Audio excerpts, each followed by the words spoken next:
The US President Donald Trump participates in high-stake meeting with European leaders for peace to reign.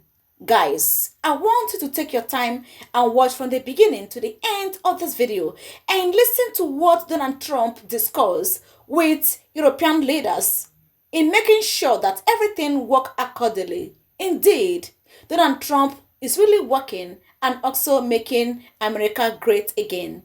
Enjoy the rest of the video. Don't forget to share with us your own thoughts at the comment section. Please click on the like button. God bless you for watching. Cecil, talk to them. Yeah, me too. Please, come on in. Do you guys want to take some questions or anything? Huh? Sit. Hi, Mark. Yeah, good. Well, thank you very much. It's a great honor to have you here. Special place. White House is special no matter where you're from. Represents so much, and it really is beautiful. And thank you for all of the wonderful things that took place today. We've had a very successful day thus far. Important discussions as we work to end the killing and stop the war in Ukraine. We're all working for the same goal. Very simple goal. We want to stop the killing, get this settled. I've just had the honor of being with President Zelenskyy and all of the discussions that we've had. We covered a lot of territory. And I spoke indirectly with President Putin today. We're going to call President Putin right after this meeting. I'm sure we're going to have a solid meeting, good meeting, maybe a great meeting, and we're going to try and work out a trilat after that and see if we can get it finished, put this to sleep, because this is not since the Second World War has there been anything like this. So I'm honored to welcome NATO Secretary General Mark Rutte, who's a great gentleman, great political leader in Europe generally, but now he's the NATO Secretary General, and you're doing a fantastic job. Thank you very much, Mark. Prime Minister Starmer of the United Kingdom, our friend and my friend, and doing really well.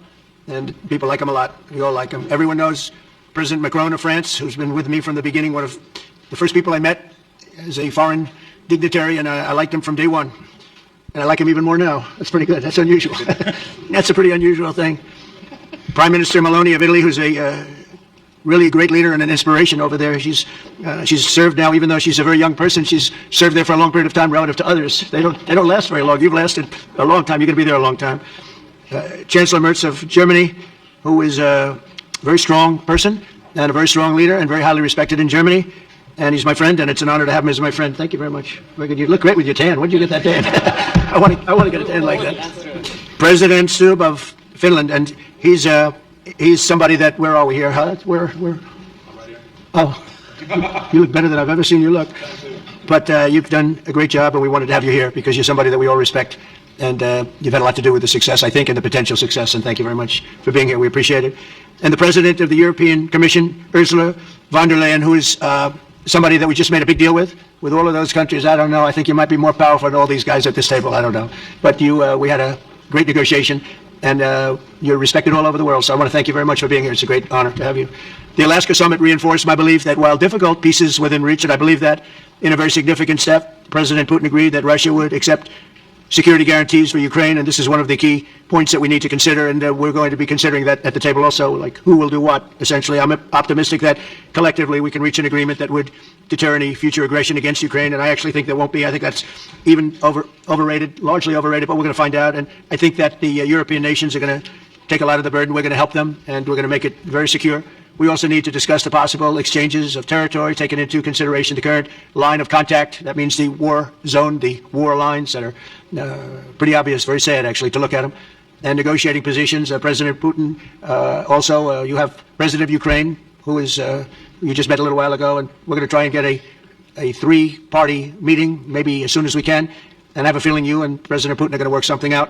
Ultimately, this is a decision that can only be made by President Zelenskyy and by the people of Ukraine working also together in agreement with President Putin. And I just think that's very good things are going to come of it. So I hope we have a good meeting. And if we can have a good meeting, I'll set up a meeting with President Putin. And if you'd like, I'll go to that meeting. And not that I want to do that, but I will do that because we want to save a lot of people from dying. A lot of people are dying, and we got to save them. We got to save it. 5,000, 6,000, 7,000 people sometimes a week. All of us would obviously prefer an immediate ceasefire while we work on a lasting peace, and maybe something like that could happen. As of this moment, it's not happening, but President Zelenskyy and President Putin can talk a little bit more about that. You know, in the 6 or so wars that we stopped, we haven't had a ceasefire, and so I don't know that it's necessary. You can do it through the war. but it would be, I like the ceasefire from another standpoint. You immediately stop the killing. But I believe a peace agreement at the end of all of this is something that's very attainable, and it can be done in the near future. With all of the wars that I got involved in, we only have this one left.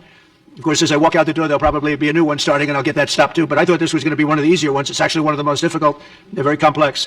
The next step would be for a trilateral meeting, and that will be worked out. And I just look forward to working and having a great result. We're going to spend a lot of time today talking about, and we're really honored you guys came over. I mean, these are the heads of major countries, and respected all over Europe. And they speak for, largely, I think I should say, but pretty much for the other countries of Europe. And we will come to a resolution today, I think, on almost everything, including probably the security. And that's pretty much the story. I'd like to say, Mr. President, would you like to say something? You have the media. If you want, you could come over and you could stand, you could use mine, or you could just turn around, whichever you feel comfortable with. Thank you so much. I can speak without microphone. Thank you so much. I think that we had very good conversation with President Trump. Very good. And it really was the best one. Or sorry, maybe the best one will be in the future. But it was really good. And we spoke about very sensitive points. The first one is security guarantees. And we are very happy with President that all the leaders are here. And security in Ukraine depends on the United States and on you and on those leaders who are with us in our hearts. They have been online before yesterday and etc. So a lot of countries on the side of Ukraine, our people and all of us want to finish this war, stop Russia and stop this war. We spoke about it, and we will speak more about security guarantees. This is very important that the United States gives such strong signal and is ready for security guarantees. The second point, or maybe the first, the humanitarian direction, very important to exchange all the prisoners, and I think that President will help. And I was very thankful to your wife again, Mr. President, for the letter about our abducted children, and I hope that really it can be a historic role for the people to bring kids back to the families and be happy to the families. Back, yeah. Yes, this is so important, and I'm happy that we discussed it, this track with the President Trump, and I hope that we will find decisions. And then what is very important, that all the sensitive things, territorial, etc., we will discuss on the level of leaders during trilateral meeting, and President Trump will try to organize such meeting, and he said that he will come or not come. Ukraine will be happy if you will participate. There, I will be there. Yeah, thank you. And I think this is very important. Yes, so security guarantees, bring kids back, and all our people, not only warriors, first of all warriors, and all the civilians, journalists, a lot of people in prison. So we need them back. And guarantees which will work for the years, we spoke about it. And I showed the President a lot of details on the battlefield, on the map. Thank you so much. Thank you for the map, by the way. It was great. Yeah. I'm thinking how to take it back. We'll get to it. No. I think that we had constructive specific meeting, and I'm very thankful to all the leaders who are here, and you helped a lot, and so we're happy that we have such big unity today. Thank you, Mr. President. Thank you very much, Mr. President. I think you'll see that President Putin really would like to do something else. I think when we set that up, when we do, I think it's going to be when, not if. I think you're going to see some really positive moves. I know there's over 1,000 prisoners, and I know they're going to release them. Maybe they're going to release them very soon, like immediately, which I think is great. But we're going to set that up today after this meeting. So very good and great remarks. I appreciate it. Mark, as head of NATO, maybe you could say a few words. Yes, I will be very brief. I really want to thank you, President of the United States, dear Donald, for the fact that you, as I said before, broke the deadlock basically with President Putin by starting that dialogue. And I think it was in February that you had the first phone call, and from there we are now where we are today. And that is, I think, if we play this well, we could end this, and we have to end this. We have to stop the killing. We have to stop the destruction of Ukraine's infrastructure. It is a terrible war. So I'm really excited, and let's make the best out of today and make sure that from today onwards we get this thing to an end as soon as possible. I really want to thank you for your leadership, what you are doing for Vladimir, but of course also all the European colleagues. It is really crucial, and the fact that you have said I'm willing to participate in the security guarantees is a big step. It's really a breakthrough, and it makes all the difference. So also thank you for that. Well, NATO also has agreed from 2% to 5%, which is something that is a massive amount of money, and it's 2% that wasn't always paid to 5% that is paid. That's a big difference, and so we appreciate that. That's a great move. Thank you very much. Ursula, maybe on behalf of the Commission, you could say a couple of words. Thank you very much. It's a pleasure to be here. It's a very important moment. Indeed, we are here, Europeans, as friends and allies. We had a fantastic NATO summit. Together as the two largest and biggest economies in the world, we had the largest trade deal ever agreed. And now we are here to work together with you on a just and lasting peace for Ukraine. Stop the killing. This is really our common interest, stop the killing. And indeed, it's very good to hear that we're working on the security guarantees, Article 5 lies security guarantees, so important. But I want to thank you also that you mentioned the thousands of Ukrainian children that have been abducted. And as a mother and grandmother, every single child has to go back to its family. This should be one of our main priorities also in these negotiations, to make sure that the children come back to Ukraine to their families. Thank you. And we did. I was just thinking we're here for a different reason, but we just a couple of weeks ago made the largest trade deal in history. So that's a big thing, and congratulations. That's great. Thank you very much, Ursula. Mr. Chancellor from Germany, A very, Yeah. very great leader. Mr. President, Please. dear Donald, many thanks for having us today.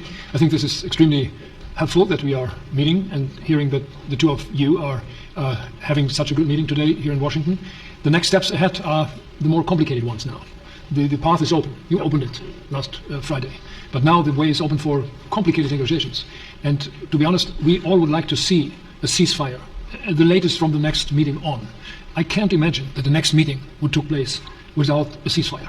So let's work on that and let's try to put pressure on Russia, because the credibility of these efforts we are undertaking today are depending on at least a ceasefire from the beginning of the serious negotiations from next step on. So I would like to emphasize this aspect and would like to see a ceasefire from the next meeting, which should be a trilateral meeting wherever it takes place. Well, we're going to let the president go over and talk to the president, and we'll see how that works out. And if we can do that, I will say, and again, I say it, in the 6 wars that I've settled, I haven't had a ceasefire. We just got into negotiations, and one of the wars was, as you know, in the Congo was 31 years long. Another one that we settled last week with 2 great countries was 35 years going on, and we had no ceasefire. So if we can do the ceasefire, great. And if we don't do a ceasefire, because many other points were given to us, many points were given to us, great points. Please, Georgia, go ahead. Well, thank you very much, Donald, Mr. President, for hosting us today in this important meeting. And I think it is an important day, a new phase, after 3 years and a half that we didn't see any kind of sign from the Russian side that there was a willing for dialogue. So something is changing, something has changed, thanks to you. Thanks also to the stalling in the battlefield, which was achieved with the bravery of Ukrainians and with the unity that we all provided to Ukraine. And the reason why I mention it is that we also have to remind that if we want to reach peace and if we want to guarantee justice, we have to do it united. So that's why it's a very good day, the one we are in. You can obviously count on Italy as it was from the beginning. We are on the side of Ukraine, and we do absolutely support your efforts towards peace. We will talk about many important topics. The first one is security guarantees, how to be sure that it won't happen again, which is a precondition of every kind of peace. I'm happy that we will discuss about that. I'm happy that we will begin from a proposal, which is the, let's say, Article 5 model, which was Italian at the beginning. So we are always ready to bring our proposals for peace, for dialogue. It's something we have to build together to guarantee peace and to defend the security of our nation. So thank you, Mr. President, for hosting us. Thank you very much. Africa puppet. African leaders, Africa greedy and corrupt leaders. We are waiting for you guys. When are you guys going to sit down in a round table to discuss on the way forward of Africa? When are you guys going to come together and sit in a round table like this to discuss on how to liberate Africa, on how to better Africa, on how to lead African countries well, on how to restore peace and order in Africa, on how to manage your God-given mineral resources without giving it to the Oyibos? African leaders, have you seen what is going on? Have you seen how European leaders gathered together with Donald Trump to discuss peace? Hey, I love what I saw. African leaders, over to you. Guys, what do you think about this meeting? Because when I saw this news, I was like, no, I have to share to my people. I have to share to my African brothers and sisters, both home and abroad. When is our leaders going to sit like this to discuss on the way forward of Africa, on the best way that Africa can function in restoring peace and progress in Africa?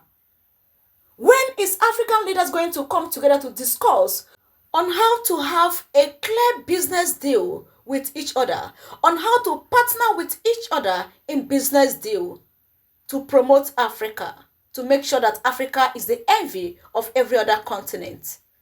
But shame to all the African puppets, because they will never make themselves available in this, because they are all puppets and corrupt. I saw this video, I was like, oh wow, I love what I saw. Donald Trump sitting in a round table with European leaders to discuss the way forward to restore peace in their various countries. Kudos to you, Donald Trump, for your effort. And a few days ago, that was on the 15th of August 2025, Donald Trump was spotted also with Putin, the Russian president, discussing in a crucial way on how to restore peace, which they did not tell us if they are going to cease fire or not. But we know that their meeting was on a good move to restore peace and to end every issue they have before. So guys, based on this, what do you have to say? What do you have to tell African leaders from all the different countries in Africa a word for them at the comment section. God bless you for watching.